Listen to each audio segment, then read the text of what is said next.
Salut à tous les amis, j'espère que vous allez bien. On se retrouve aujourd'hui pour une nouvelle vidéo. On va parler évidemment de pas mal de choses. On va faire ensemble mon petit mercato idéal pour l'été prochain, que ce soit en départ ou en arrivée. On va essayer d'expliquer le fair play financier assez facilement, vous expliquer pourquoi mes choix peuvent être réalistes ou pas. Bref, on va essayer de tout comprendre dans cette vidéo. N'hésitez pas comme d'habitude à mettre un petit like, à commenter, à partager, abonnez-vous.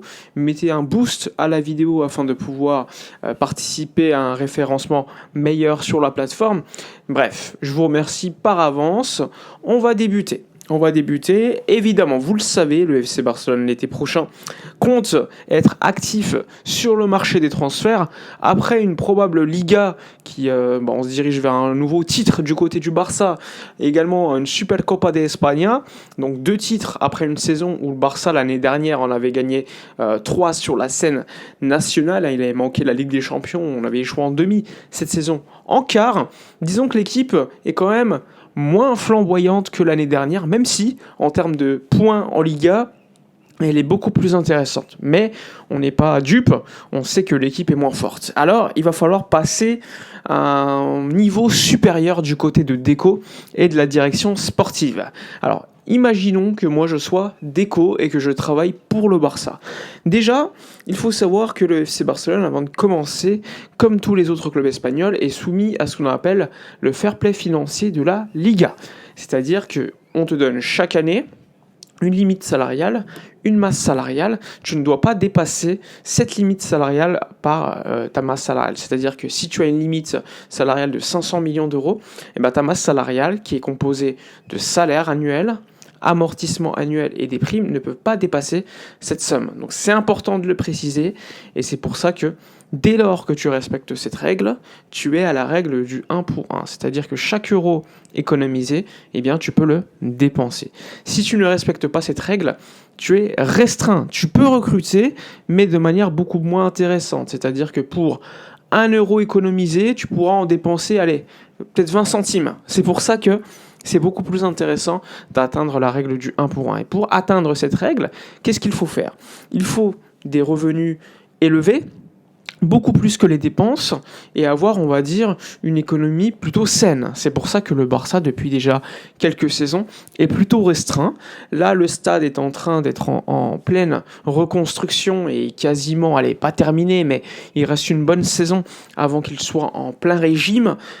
Pour autant, on s'attend à un stade l'année prochaine qui pourrait atteindre par moment au moins 80 000 personnes, ce qui signifie de meilleurs revenus. Quand on pense à l'été prochain, forcément, le budget sera important pour fixer la limite salariale. Donc, qui dit budget important, qui dit revenu supérieur, dit limite salariale également supérieure. Maintenant que je vous ai expliqué ça, on va aller du postulat que le Barça, avant de débuter le mercato, en juin, eh bien, sera à l'équilibre, c'est-à-dire autant de masse salariale que de limite salariale. Ensuite, dès lors que on aura, on va dire, les détails de certains deals, effectivement, il faudra qu'on soit au cas par cas à calculer. Mais partons du postulat que nous sommes Deco, nous sommes le FC Barcelone, et on va essayer d'analyser, allez, on va être dans un foot un peu fiction, mais on va essayer d'être le plus proche de la réalité. Alors c'est parti. Tout d'abord, je vous l'ai dit, on était à l'équilibre. On est à l'équilibre, donc il n'y a pas forcément de marge pour le 1 pour 1. Pour autant, il y a des départs de joueurs libres et de retours de joueurs de prêt. Il y a notamment Lewandowski qui devrait quitter le FC Barcelone, Lewandowski qui représente dans la masse salariale, c'est-à-dire amortissement annuel, salaire, prime, etc., environ 34 millions d'euros chaque année. Donc ces 34 millions d'euros, on les retire, ce qui crée déjà une marge de 34, entre la limite salariale et la masse salariale, si vous me suivez. On continue. Andreas Christensen, autre joueur qui va quitter le Barça, enfin si j'étais Deco, libre de tout contrat. Quant à lui, on parle plutôt de 13 millions d'euros économisés au niveau de la masse salariale. Donc déjà, entre Lewandowski et Christensen, on approche, 34 plus 13, on est à déjà 47 millions d'euros de marge créée. Juste avec 2 joueurs qui quitteraient le Barça libre de tout contrat. Ensuite, il faut également penser aux retours de prêt, parce que ces retours de prêt, par rapport à cette saison 2025-2026, forcément, il y aura dans le budget le fait qu'ils soient là, parce que pour le moment, leur avenir ne sera pas réglé. Donc les joueurs comme Ansu Fati, les joueurs comme Iñaki Peña, les joueurs comme ça qui ont été prêtés, Hector Fort, etc., reviennent. Et donc, forcément, il faudra organiser leur départ afin de pouvoir créer une marge en termes de salaire. Le temps qu'ils reviennent, eh bien, la masse salariale réaugmente. Donc on était parti du postulat qu'on était allé à 47 créés par Lewandowski et Christensen. Avec les retours des joueurs en prêt, forcément, la masse salariale va réaugmenter. Et donc cet écart de 47 va diminuer le temps qu'on règle leur avenir. Avec les salaires croissants de joueurs comme Fermín López, comme Lamine Yamal, partons du postulat qu'il y a déjà plus que 15 millions d'écarts, et là franchement je suis assez large, plus que 15 millions d'euros d'écart créés entre la masse salariale et la limite salariale. 15, c'est pas énorme. Pour autant, on continue, il y a des joueurs qui vont partir. On peut imaginer par exemple qu'Ansu Fati pourrait quitter le Barça à destination de l'AS Monaco pour 11 millions d'euros, sachant que le salaire d'Ansu Fati est aujourd'hui, à partir de l'été prochain, de 7 millions d'euros bruts annuels. Imaginons que Fati signe à 11 millions d'euros et que le Barça le vende. Évidemment, la masse salariale va donc diminuer de 7 millions d'euros, donc la courbe de la masse salariale va baisser. Et la limite salariale va augmenter. La limite salariale va augmenter de 11 millions d'euros puisque le club prévoit de le vendre à ce prix-là, sachant que comme le joueur a été formé au club, il n'y a pas d'amortissement. Donc ce serait de la plus-value pour l'intégralité de la somme. Donc un écart qui initialement n'était plus que de 15 pourrait passer de 15 plus 11 plus 7. Donc 15 plus 18. Donc déjà le départ d'Ansu Fati serait assez important, ce qui serait à 33 millions d'euros déjà d'écart. On peut continuer avec des départs type Marc Casado. Marc Casado qui, lui, pourrait également quitter le Barça pour 25 millions d'euros. Si on est vraiment large, disons 20. S'il quitte pour 20 millions d'euros, lui aussi étant formé au club, c'est full plus-value comptable et donc la limite salariale augmenterait de 20, et donc la différence là aussi. La masse salariale, évidemment, ne serait plus comptabilisée. On pourrait parler d'environ une baisse de la masse salariale de 6, et donc le simple départ de Casado pourrait lui aussi augmenter cet écart, qui était de 33, si vous me suivez bien, à maintenant 33, plus 20, plus 6, donc 33 plus 26. Donc avec le simple départ de Marc Casado, là on arrive à 33 plus 26, ce qui fait environ 59 millions d'euros. Donc avec les départs d'Ansu Fati, d'Andreas Christensen, de Robert Lewandowski, de Marc Casado. Et avec les retours de certains joueurs en prêt, on a déjà un écart de 59 millions d'euros qui pourra te permettre de recruter des joueurs. Ça, c'est important de le préciser. Maintenant, il y a d'autres joueurs qui pourront partir. Là, c'est vraiment quelque chose que je fais assez rapidement, mais on peut penser à des joueurs comme Sergi Dominguez qui appartiennent désormais au Dynamo Zagreb, qui pourrait rapporter 5-6 millions d'euros s'il est transféré à la Lazio, parce que le Barça a un pourcentage à la revente, et on peut faire ça avec plein d'autres joueurs. Mais imaginons que ça se fait pas. Le Barça a déjà 59 millions d'écart, et j'ai pas parlé des joueurs qui pourraient partir, comme Ronald Araujo, qui à mon avis va rester, mais on verra. On peut aussi penser à des joueurs comme, je sais pas, il y a Iñaki Peña qui pourrait repartir en prêt. On parle beaucoup de Marc-André Ter Stegen, mais les amis, Marc-André Ter Stegen, il y a un gros problème, c'est qu'il a un gros salaire, et qu'aucun club, dans la condition actuelle, peut-être va vouloir prendre en charge son salaire. Donc si le Barça doit vraiment faire partir Ter Stegen, le Barça va peut-être économiser en termes de prêt 1 ou 2 millions d'euros, grand max. Donc disons qu'il part en prêt avec une prise en charge quasi intégrale du Barça de son prêt pour essayer de le valoriser. Le Barça va peut-être économiser 1 million comme c'était cette année, et donc le Barça passerait à un écart de 60. Après Iñaki Peña, personnellement je pense qu'il va rester. Donc je le garde dans l'effectif. Pourquoi ? Parce que je pense que Chesney, quant à lui, va partir.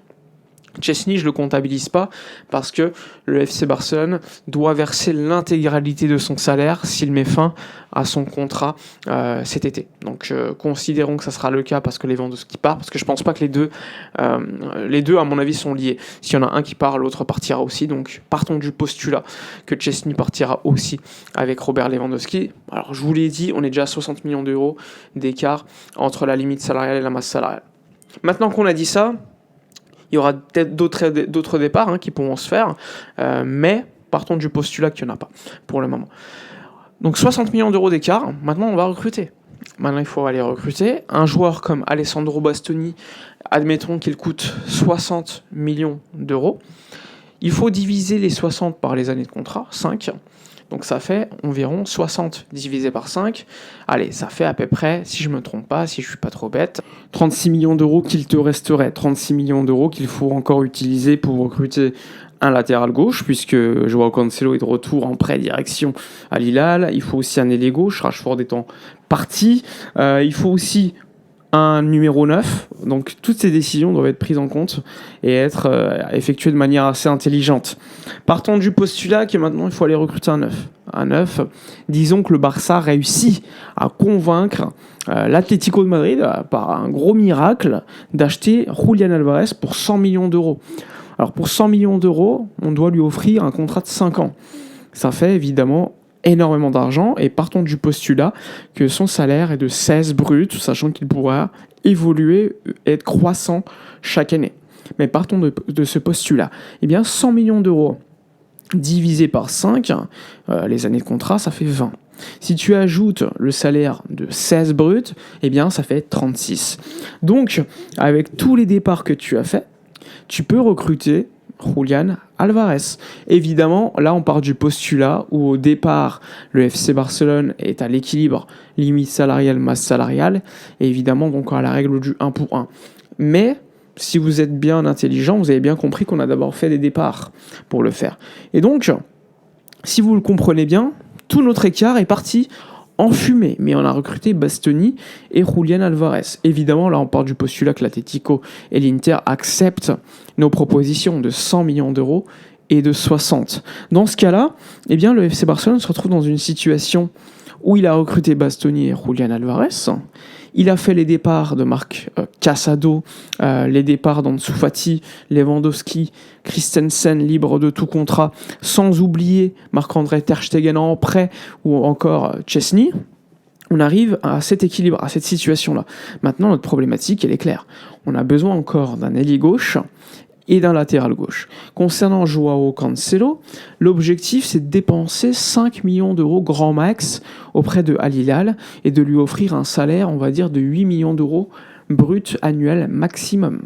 Dans le cas où ça se fait, on nécessite de créer un écart à peu près 10 millions d'euros qui correspond donc à l'amortissement annuel plus le salaire brut annuel offert à Cancelo. Donc 10 millions d'euros à trouver pour inscrire Joao Cancelo. Donc il faudra faire des départs qui pourraient être des joueurs qui font partie de l'effectif ou des joueurs qui n'appartiennent plus à l'effectif mais dont le Barça possède des droits. Donc 10 millions d'euros pour Cancelo en termes de fair play.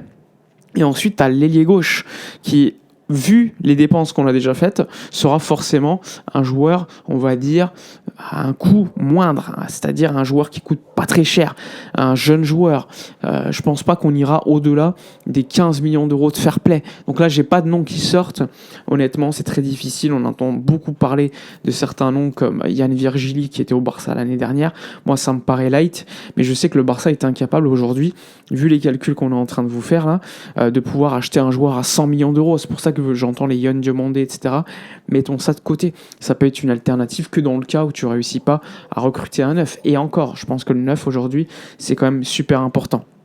Donc, je disais, on doit créer à peu près 10 millions d'euros pour Joao Cancelo et à peu près 15 millions d'euros de fair play pour l'ailier gauche. Donc, on a besoin de trouver 25 millions d'euros de fair play pour prendre et compléter notre mercato. Alors, comment on fait ? Eh bien, déjà, une prolongation de contrat avec le même salaire de Ferran Torres pourra, puisque Lewandowski est parti, on peut pas, le Barça, logiquement, de manière réaliste, ne va pas faire partir Ferran, à mon avis. Dans ce cas-là, il faut le prolonger. Et quand tu prolonges un joueur, son amortissement annuel, donc son coût annuel, s'élargit dans le temps. Et donc, ça va diminuer d'à peu près 5 millions d'euros si tu le prolonges pour 3 ans. Donc, un Ferran Torres pourrait te faire gagner 5 millions d'euros déjà de fair play. Donc, on arrive déjà à une différence restant de 20. Donc, il faut que tu trouves encore 20 millions d'euros de fair play avec des départs. Évidemment, le départ le plus facile, ce serait celui de Ronald Araujo. Mais encore une fois, très compliqué. Je pense qu'aujourd'hui, un joueur comme Gérard Martin a largement gagné sa place à son poste pour au moins être un backup dans l'effectif.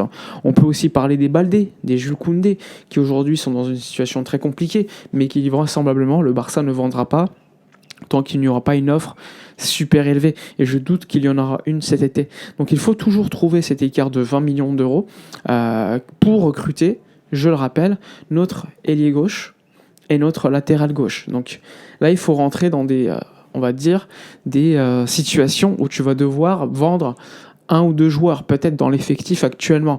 Un départ de Ronald Araujo, il te solutionnerait tout parce qu'il a un salaire important et tu peux gagner un petit peu d'argent dessus. Mais comme je vous l'ai dit, on doit être réaliste. Et pour moi, il est très peu réaliste d'imaginer les départs de Baldé, Koundé ou encore Ronald Araujo. Et là, je vais donc vous laisser vous-même, auditeurs et tous ceux qui regardent la vidéo, d'essayer de trouver une situation, une solution qui permettrait au Barça de générer 20 millions de fair play, en tenant compte de la plus-value et de l'amortissement annuel et évidemment du salaire économisé. Donc très compliqué, hein. C'est pour ça que je vous dis que le travail de Deco, si tu veux recruter un top 9 plus un défenseur central et qu'en plus tu dois renforcer le poste de latéral et d'ailier gauche, il faut des départs. On en a fait, mais pas suffisamment. Et là, il va falloir trouver une solution pour en faire partir un de plus, même si c'est pas réaliste.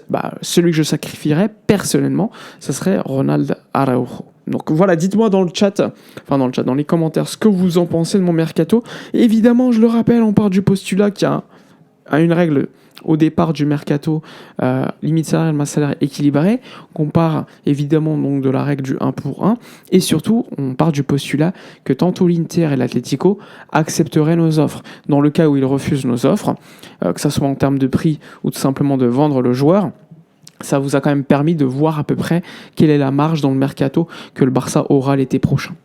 Voilà pour cette vidéo, dites-moi dans l'espace commentaire votre avis, n'hésitez pas à liker, commenter, partager, à donner votre mercato de manière réaliste un petit peu comme j'ai pu le faire, n'hésitez pas à un like, booster la vidéo, nous on se retrouve demain pour une prochaine vidéo et d'ici là comme d'habitude portez-vous bien.